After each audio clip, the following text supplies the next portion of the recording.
This is the Shrek DS, and I've made a few adjustments since the last video. So let's talk about it. In the last video, I homebrewed a green DSi and ran a custom firmware application called Unlaunch to boot Shrek Forever After the final chapter on startup. I also added these stickers.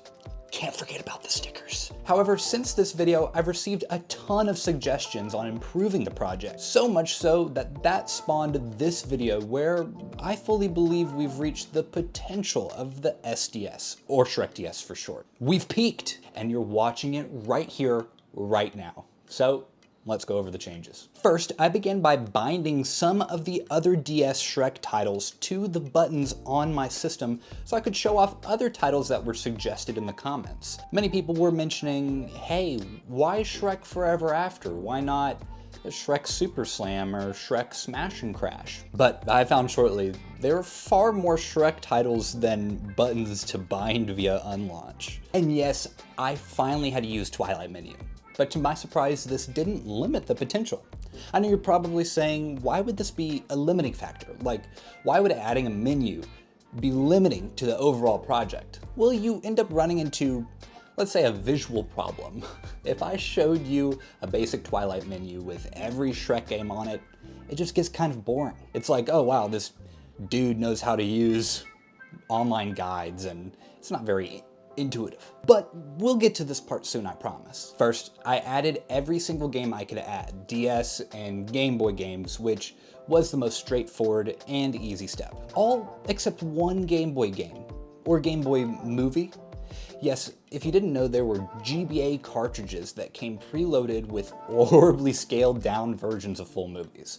I was suggested to load the Shrek and Shark Tale double feature cartridge, which I did find a ROM for, however, I couldn't get it to run on the DS. My theory is, from the forums I've read, there's some hardware in the cartridges that are essential to the videos being able to be played, but I was able to run the ROM on my computer, so I don't know what it is. I'm sure the comments will tell me, but it's safe to assume that the hardware on the DSi just can't run the ROM. And I don't mean hardware as in like the DSi hardware running a Game Boy game. There just must be something specific about Game Boy game movies, Game Boy Advance movies, so I don't know. But this gave me a better idea. What if I could just add the movie in a different way? Surely there are ways to scale movies down, and you can convert them in a way that the DS can play them. I was correct, by the way. It's so easy, in fact. I actually made a video tutorial on the subject, and I used it to add every single piece of Shrek media onto the DS. I have it organized into a folder labeled Shrekalodians, which was supposed to be a play on Nickelodeon, but sounds more like a chapter in the Bible, so do with that what you will. I added Shrek 1, 2, the third, and Forever After, which all played flawlessly.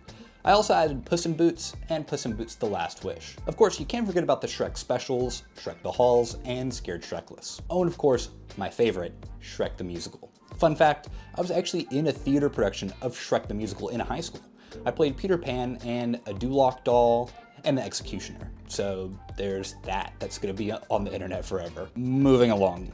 I also added the Chris Farley outtakes, and I threw in the Beat Saber playthrough as well, just so we could hit every single point. No, I will not be adding Shrek is Left, Shrek is Life. You may also be saying, oh, but you missed the Puss in Boots TV series. Yeah, well, I couldn't find every single episode, so I just scrapped that idea. Also, it was gonna bother me to no end to have like episode 1, 2, 3, and not 4, and just have missing pieces in there. I just wouldn't be able to handle it. As well, I couldn't get Far, Far Away Idle because it's an interactive game and I just don't think it's able to be converted and played on the DS, so forget about that one as well. But everybody can take a deep breath because I did not forget and was able to get loaded on the DS.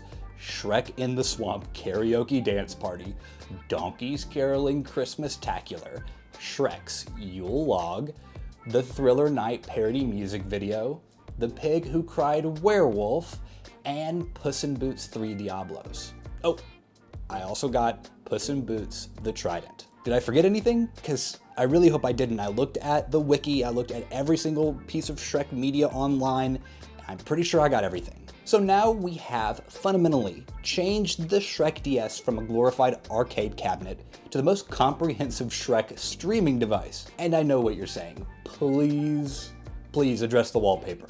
Fine. I also spent the bulk of this project making sure that the custom Twilight menu was perfectly Shrekified.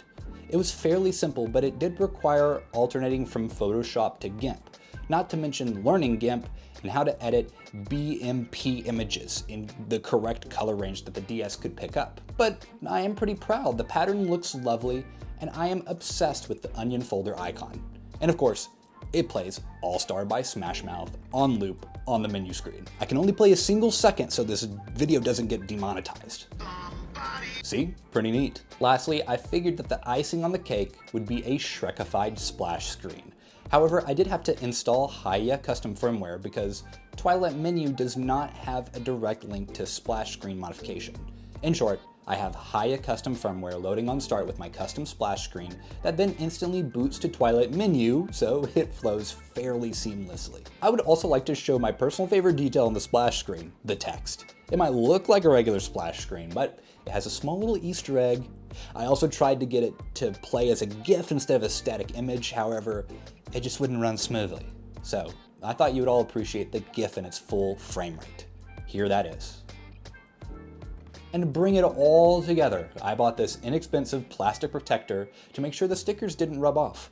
It also just feels much nicer to handle. And I hate that texture. Ugh. And I think that's about it. I'm not sure what to do with this thing now, other than to binge every piece of Shrek media. I might give it away. I've also had many requests to send this to DankPods, that Aussie YouTuber with the green iPad. I think that would be super cool, so let me know what should I do with this in the comments, and have a great one.